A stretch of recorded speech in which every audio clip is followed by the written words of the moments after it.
Salam guru penggerak. Assalamualaikum warahmatullahi wabarakatuh.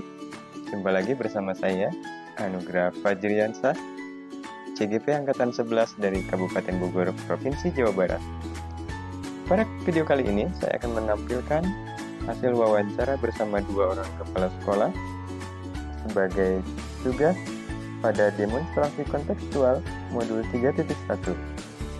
Yang pertama, dengan Ibu Diana Hayati SPDMN selaku Kepala SDN Kiara Pendak 1, dan yang kedua bersama Bapak Abu Bakar SPD selaku Kepala SDN Banar 02. Selamat menyaksikan.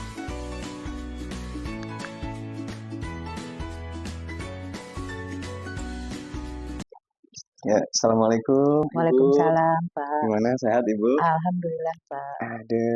Iya Ibu, mohon maaf ini mengganggu waktunya sebentar Iya, Ibu. Pak, iya. Ini di jam istirahat ini, kebetulan saya ada tugas dari CGP Ibu yang Iya. berkaitan dengan modul 3.1. Iya, Pak. Saya ada tugas untuk mewawancara kepala sekolah sendiri dan satunya lagi nanti kepala sekolah di sekolah yang lain Oh, Ibu. gitu. Iya, Iya. kalau Ibu berkenan, ya barangkali sekitar 5 atau 10 menit ke depan Insya kita ada Allah. wawancara Bu. Iya, insya Allah siap. Alhamdulillah siap Bu ya. Iya, insya Nah, ini Allah. saya juga sudah siapkan bahan-bahan pertanyaan untuk wawancaranya. Iya, Ibu, kalau begitu eh, kita akan langsung ke wawancara Ibu. Ini Iya. akan berkaitan dengan eh, permasalahan dilema etika dan bujukan moral Oh, Ibu. gitu. Iya. Iya, baik Ibu. Selama ini bagaimana Ibu mengidentifikasi permasalahan-permasalahan yang berkaitan dengan dilema etika ataupun bujukan moral tuh? Itu bagaimana Bu ya? Oh, gitu ya. Iya. Jadi untuk dapat mengidentifikasikan kasus-kasus yang merupakan dilema etika atau bujukan moral, yaitu saya akan mengkomparasikan Iya, apakah di dalamnya itu ada yang benar, ada iya, yang salah, atau malah benar semua atau iya, salah semua. Nah, jika benar semua, maka saya yakin itu adalah dilema etika. Dan mhm, ketika ada salah satu yang salah, maka itu bisa jadi bujukan moral. Nah, tapi mhm, sejauh ini kalau memang keduanya salah, saya merasa malah itu tidak perlu diidentifikasi karena bukan termasuk dari keduanya. begitu Bu ya. Iya, iya, iya. Baik. Nah, selama ini bagaimana Ibu menjalankan pengambilan keputusan di sekolah, terutama pada masalah-masalah di mana ada dua kepentingan yang sama-sama benar atau sama-sama mengandung nilai kebajikan gitu Bu. Jadi Gitu. eh, dua-duanya dianggap benar gitu. Itu kira menurut Ibu bagaimana tuh? Ya. Jadi dalam pengambilan keputusan di sekolah, Mhm, saya lebih mempertimbangkan mana yang memiliki banyak maslahatnya, Pak. begitu. Nah, jadi bukan karena siapa yang berkepentingan di dalamnya, Iya, hal yang memiliki maslahat lebih banyak itu yang akan diutamakan. Nah, tentu mhm, saja ini tidak mutlak ya. iya, Jadi dalam kasus kadang kita juga perlu mempertimbangkan aspek dari yang lainnya. mhm, Contohnya kadang meski terkesan ada yang merugikan, tetapi yang bersangkutan diutamakan karena dari sisi kemanusiaan. iya betul. Jadi ada pertimbangan-pertimbangan, Mhm. ya entah itu keadilan, entah itu rasa kasihan Iya gitu Bu ya. begitu, iya iya Betul Bu, seperti itu. ada pertimbangan-pertimbangan. Mhm. Baik. Nah, untuk langkah-langkahnya sendiri Bu, atau prosedurnya itu prosedur seperti apa yang biasa Ibu lakukan selama ini gitu Bu? Nah, jadi untuk, langkah-langkah yang bisa saya lakukan, Mhm, yaitu yang pertama saya harus mengumpulkan informasi terlebih dahulu. Jadi mhm, informasi itu, saya kumpulkan terlebih dahulu, iya, sebisa mungkin saya tidak termakan oleh informasi yang sifatnya parsial. iya, Nah, terus, karena kalau saya melakukan itu, nanti keputusannya Ya, keputusan yang saya ambil kemungkinan besar akan tidak tepat. Betul Bu, gitu ya. Nah, hal-hal apa saja nih Bu yang selama ini Ibu anggap efektif gitu ya dalam pengambilan keputusan yang berkaitan dengan masalah-masalah dilema etika gitu Bu? Iya. Untuk mengambil keputusan pada kasus-kasus dilema etika, saya mengumpulkan informasi terlebih dahulu. Jadi tidak langsung memutuskan, jadi saya memilih, saat kondisi tenang untuk memutuskannya. Gitu ya. Itu menurut Ibu langkah yang paling efektif gitu Bu ya? Iya, jadi Iya. tidak tergesa-gesa gitu, Hmm, dalam memutuskan suatu masalah. iya betul. Nah, untuk selanjutnya nih Bu, hal-hal apa saja yang selama ini termasuk dalam Ibu anggap sebagai sebuah tantangan dalam pengambilan keputusan yang berkaitan dengan masalah-masalah dilema etika itu, Bu? Iya, hal-hal yang merupakan tantangan Iya. sepertinya itu, lebih kepada perasaan tidak enak gitu ya, Pak, ya? Oh, Heeh, jadi perasaan tidak enak. perasaan yang tidak enak ketika memutuskan sesuatu. Jadi Mm-mm, perasaan tidak enak itu terutama jika kita berkaitan antara personil guru dengan kepentingan sekolah yang lebih luas. Nah, mm-mm, terus, tantangan lainnya ketika ada suatu masalah yang harus diputuskan mm-mm. dengan cepat, ada kekhawatiran keputusan itu, menjadi kurang valid dan tidak objektif. Iya, iya betul ya. Mm. Nah, untuk selanjutnya nih, Bu. Apakah Ibu punya jadwal tertentu, Bu, dalam penyelesaian masalah-masalah dilema etika, atau Ibu langsung selesaikan di tempat pada saat itu juga, atau memang sudah ada jadwal untuk penyelesaiannya, bentuk atau prosedur yang seperti apa tuh, Bu, kira-kira yang Ibu jalankan gitu, Bu? Sepertinya kalau untuk, menyelesaikan masalah itu, kita Mm-mm. situasional aja gitu kali ya, Pak, ya. Oh, Jadi situasional kayak ya. kita lihat dulu permasalahannya. Ketika Hmm. memang permasalahannya itu, berat atau, Mm-mm. kasus-kasusnya itu berat, jadi saya lebih kepada mendalami dulu dan, melihat efeknya ketika kita memutuskan suatu masalah. Iya. Nah, kalau memang, efeknya besar, terus permasalahannya besar juga, maka kita harus menunda dulu kali ya, Hmm. menunda dulu untuk memutuskan suatu masalah. Tapi ketika memang masalahnya tidak terlalu besar Mm-mm. dan memang, efeknya juga tidak begitu berdampak, jadi kita bisa memutuskan pada saat itu juga.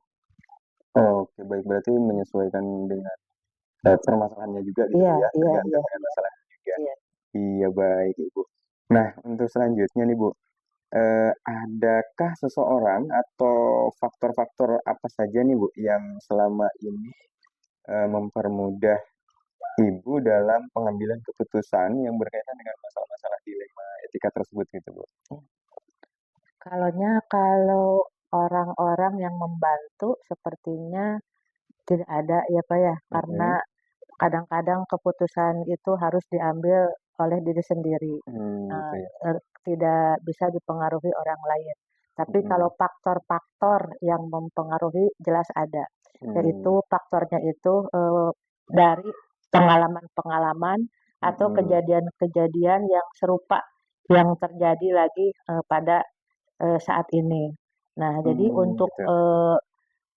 pengalaman-pengalaman yang sudah itu saya memorikan, Iya. terus, saya jadikan sebagai jam terbang saya untuk menyelesaikan suatu masalah gitu. Ya, jadi ada faktor pengalaman juga Ya, gitu, Bu, ya? pengalaman ya, Iya, pengalaman. baik. Iya, Ibu, dari semua hal yang sudah diutarakan tadi nih, Bu, eh, pembelajaran apa saja sih, Bu, yang bisa Ibu petik dari percakapan kita atau dari pengalaman Ibu ketika Ibu menyelesaikan mengambil keputusan dalam masalah-masalah yang berkaitan dengan dilema etika. Nah, bagaimana tuh, Bu? Yang pertama, kita tidak akan bisa memuaskan orang lain. Karena apapun keputusan kita baik untuk kita, tetapi kadang tidak baik untuk orang lain. Itu Iya, yang iya. pertama. Terus yang keduanya, sebagai pimpinan kadang untuk memutuskan demi kebaikan bersama itu kadang lebih Mhm. sulit gitu ya. Iya. Terus yang ketiganya, seiring dengan banyaknya kasus yang harus diselesaikan Mhm. membuat saya, lebih banyak sudut pandang. Jadi Mmm. ketika ada masalah, saya juga melihat semuanya itu dari sudut pandang. Mmm. Terus yang keempatnya, ternyata Mhm. ternyata, saya mendapatkan pengetahuan baru bahwa Mhm. ternyata, ada masalah yang termasuk ke dalam Dilema etika ya? dilema etika ya, ada Iya. termasuk ke dalam bujukan moral. Masukan moral. Nah, yang keduanya itu memiliki definisi dan karakteristik yang berbeda. Nah, dan tentunya Betul. juga penanganan juga jadi berbeda, Iya, Pak. betul, Bu, Iya. betul. Mhm. Wah, menarik sekali, Bu. Aduh, alhamdulillah ini, eee, sudah di penghujung wawancara, Ibu. Kalau begitu saya haturkan terima kasih banyak ini, Iya, Ibu, Pak, iya, atas, sama-sama. pertemuan kita di hari ini.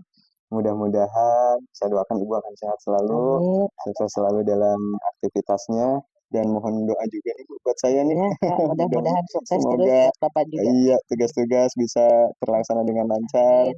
dan kalau begitu mudah-mudahan kita ketemu lagi di kesempatan lain waktu, Ibu. Iya, Pak. Iya, saya akhiri. Semoga, selamat bertugas kembali, Ibu. Terima Iya. kasih. Assalamualaikum warahmatullahi wabarakatuh, Ibu. Waalaikumsalam Mangga, warahmatullahi wabarakatuh. cabi.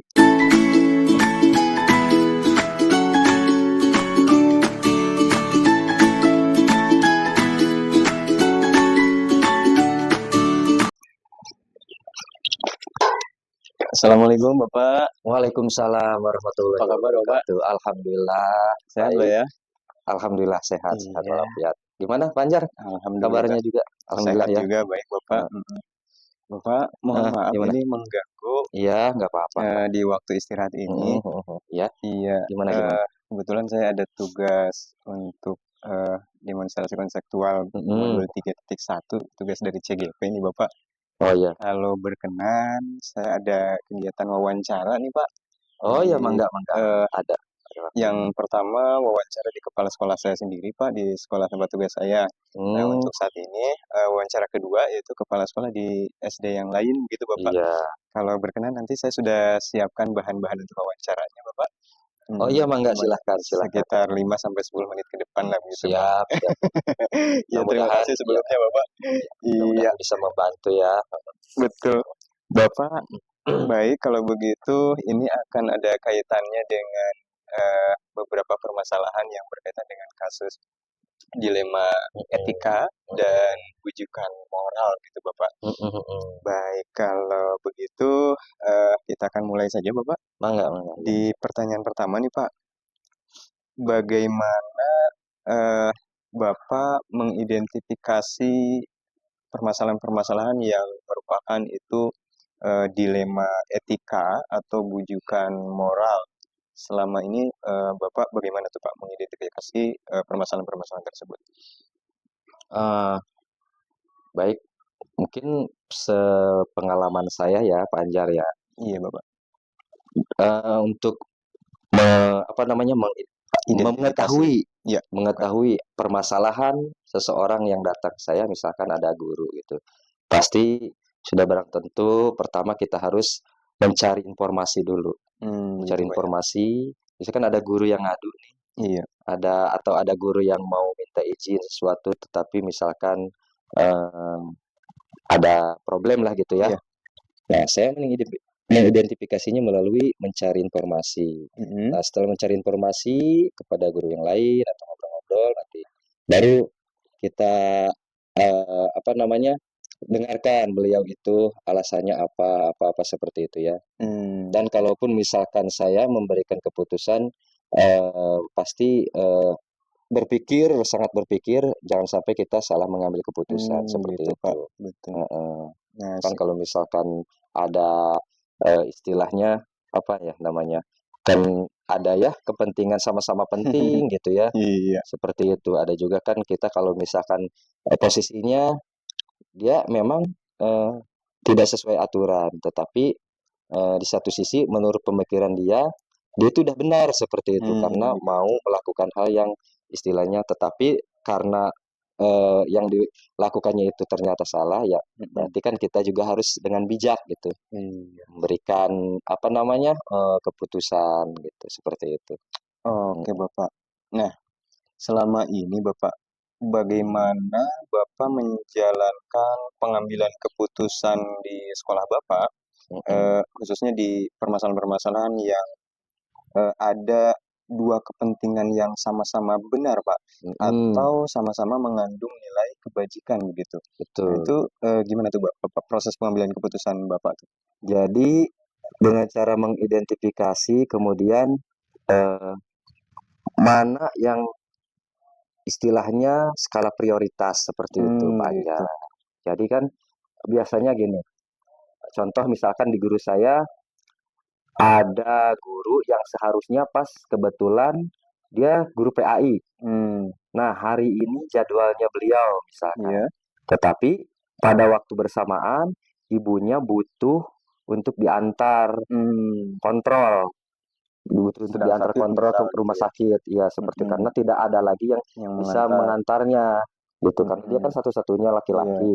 Seperti itu, anak laki-laki. Nah, Oh di iya, situ betul. kan jadi nah, dilihat dari istilahnya eh, skala prioritas, kemudian sisi kemanusiaan dan setelah mendengarkan beliau istilahnya menceritakan, Mm-mm. nah baru saya kan mengambil keputusan itu dengan cara apa namanya ya, bijak seperti itu ya, Hmm. istilahnya dengan eh, rasa kemanusiaan kita seperti itu Pak Anjar. Jadi Oke, betul. saya memberikan izin beliau misalkan Pak saya tidak bisa masuk hari ini meskipun apa namanya hari ini jadwal saya, tetapi saya sangat butuh untuk Mm-mm. mengantar orang Iya. tua. Otomatis kan saya tidak mau tidak mau kan memberikan izin seperti itu. Iya, Apa ya, yang betul, berhubungan Bapak. dengan kesehatan, yang berhubungan Mm-mm. dengan istilahnya apa ya orang tua gitu ya. Sama saya juga kan masih punya orang tua gitu Iya, kan. Seperti itu.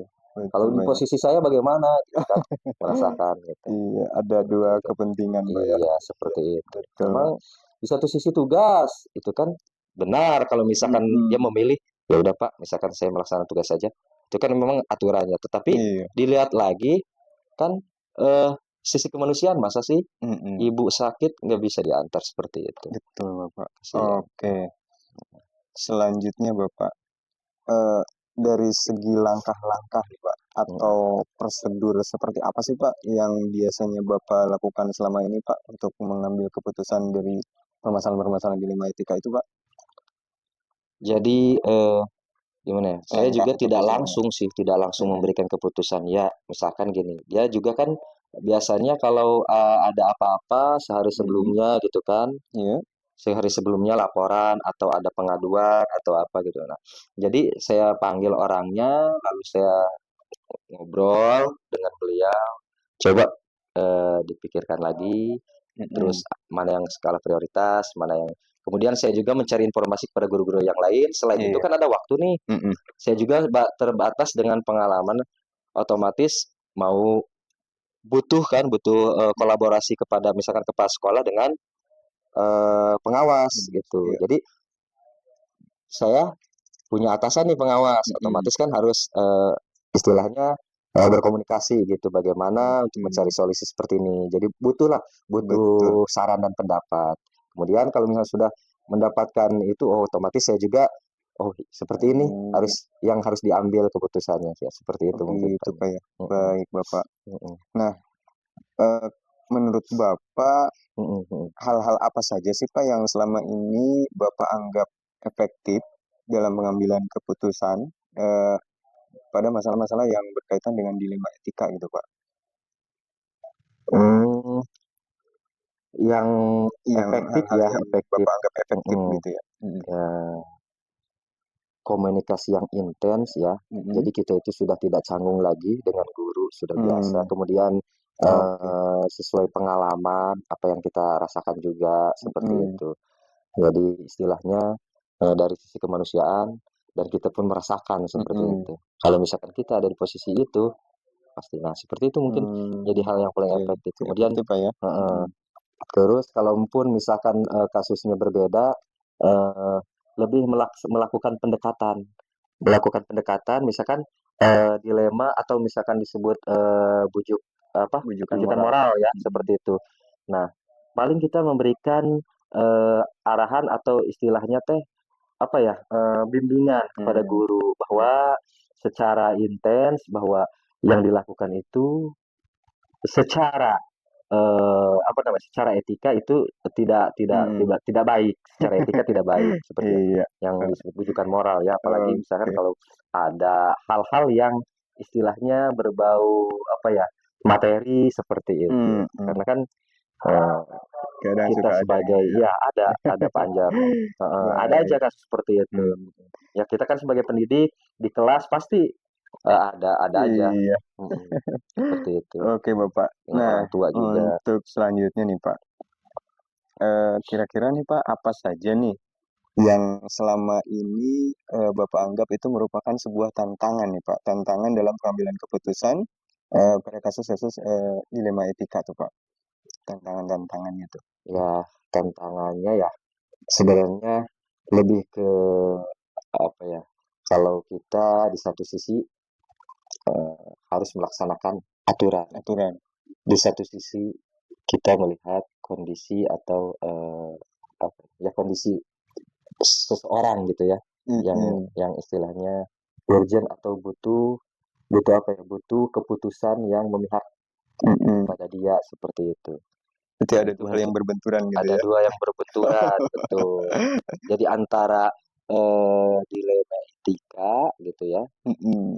dan rujukan moral, apalagi kita misalkan kepada guru ini kita sudah tidak istilahnya apa ya, sudah ke asa-asa gitu ya, heeh, Mm-mm. karena kan Betul Bapak. di suatu sekolah itu kita sudah seperti keluarga. Nah, di satu sisi seperti itu, satu sisi kita sudah ini, Iya. tapi satu sisi kita mau, apa ya namanya, memberikan keputusan yang Mm-mm. istilahnya ini agak agak agak ada tantangan Iya seperti itu. benar. Ini jadi Heeh, tantangan mhm. tersendiri gitu Pak ya. Tetapi tetap Oke. kita harus sebagai pimpinan harus harus mengambil keputusan yang sebijak-bijaknya. Iya betul itu Iya, Bapak. seperti itu. Mm-mm. Nah, baik Bapak. Untuk selanjutnya nih Pak. Eh, apakah Bapak sudah punya jadwal tertentu Pak atau Mhm. apa langsung bisa menyelesaikan permasalahan tersebut di tempat atau Bapak punya prosedur tersendiri nih Pak? Seperti apa kira-kira yang Bapak jalankan tuh Pak? Iya, sebenarnya kita melihat situasi dan kondisinya ya. Hmm. Kalau kalau nih, eee, sifatnya urgent Mm-mm. seperti tadi yang dicontohkan kasus, harus ditangani segera misalkan Ya. mengantar orang tuanya, itu Mm-mm. saya biasanya mengambil keputusan sesuai pengalaman, Mm-mm. langsung memberikan keputusan, ya istilahnya sebijak dan sesuai pengalaman ya. Mm-mm. Jadi kita berpihak kepada, istilahnya sisi kemanusiaan. Tetapi Hmm. kalau misalkan, ada dilema atau, suatu permasalahan yang, sifatnya, bujukan moral Iya. seperti itu. Nah, saya suka tidak langsung memberikan keputusan seperti Hmm. itu, tapi kita sharing dulu, apa dulu Hmm. gitu. Baru nanti memberikan keputusan bahwa yang dilakukan Anda itu harusnya begini Hmm. dan istilahnya mohon untuk kedepannya tidak diulangi lagi, Oh, seperti berarti itu. memang ada Ada prosedur ada dan ada prosedur dan jadwal ada penyelesaian juga jeda ya. waktunya Hmm, seperti jeda waktunya tidak juga. langsung memberikan, istilahnya teh, keputusan seperti itu gitu, Hmm. Oke, langsung pas oke. waktu hari itu gitu, enggak. Jadi sesuaikan dengan, situasi dan kondisinya Oke, dan baik Bapak. Nah, untuk selanjutnya nih Pak, menurut Bapak adakah seseorang nih Pak, atau memang adakah faktor-faktor yang selama ini mempermudah atau membantu Bapak dalam pengambilan keputusan Pak terkait dengan masalah-masalah dilema etika tuh Pak? iya intinya sih kita, eee, dari pengalaman pertamanya. Hmm. Pengalaman kita pengalaman ya. dulu juga sebelum jadi kepala sekolah kan kita jadi guru dulu gitu ya. Iya, sering sekali Sering berhadapan ya. sekali berhadapan Iya. dengan situasi apa namanya dilema-dilema seperti itu ya, dilema Iya. etika. Kemudian komunikasi dengan teman sejawat, dengan atasan, itu yang harus kita laksanakan sebelum kita mengambil Oke, keputusan betul. seperti itu. Baik, Bapak. Untuk selanjutnya nih, Pak. Dari semua hal yang sudah Bapak sampaikan tadi, eh, pandangan Bapak, kira-kira pembelajaran apa nih, Pak, yang dapat Bapak petik dari pengambilan pengalaman Bapak dalam mengambil keputusan Putus. terkait masalah-masalah dilema etika tuh, Pak? Sebenarnya apa ya, dalam hal kejadian atau misalkan ada suatu permasalahan, pasti kita dapat mengambil pelajaran di situ ya. Jadi sebagai bahan bahwa kita lebih tahu dan istilahnya kita juga untuk mengambil keputusan harus lebih bijak seperti Iya, itu. betul, Pak. Tidak serta-merta istilahnya langsung diputuskan hari itu atau sesuai keinginan kita, tidak seperti itu. Jadi kita benar-benar harus bijak dan harus melihat Iya. sisi kemanusiaannya seperti itu. Benar-benar harus Iya, istilah jangan sampai melukai perasaan orang ataupun betul ya. istilahnya jangan sampai kita juga menyalahgunakan wewenang seperti itu, Pak. Jadi apa ya? Banyaklah hal-hal yang dapat dipetik dan diambil pelajaran seperti itu. Iya, Jadi kita juga bisa tahu mana dilema etika, mana bujukan moral, dan betul, istilahnya Bapak. lebihnya lagi atau yang apa ya, yang fatal itu apa disebutnya teh lebih parah ya. Jadi ada udah jelas gitu salah seperti Iya. salah bertemu salah. Baik, Bapak. Saya rasa cukup dan saya aturkan terima kasih banyak ini Bapak atas Oh iya, waktunya sama-sama Pak Anjar. dan mohon doa juga untuk saya bisa menyelesaikan program CGP ini dengan lancar, Amin, mudah-mudahan. dengan nilai memuaskan. Iya, amin. Saya doakan juga Bapak semoga sehat selalu, Alhamdulillah. semoga semakin lebih baik lagi dalam bertugas, semakin semangat selalu. Baik Bapak, sampai ketemu lagi di lain kesempatan. Saya mohon Siap, terima Pak. kasih banyak atas waktunya. Iya, Pak Anjar ya, sama-sama. Pak. Ya. Assalamualaikum Bapak. Waalaikumsalam warahmatullahi wabarakatuh.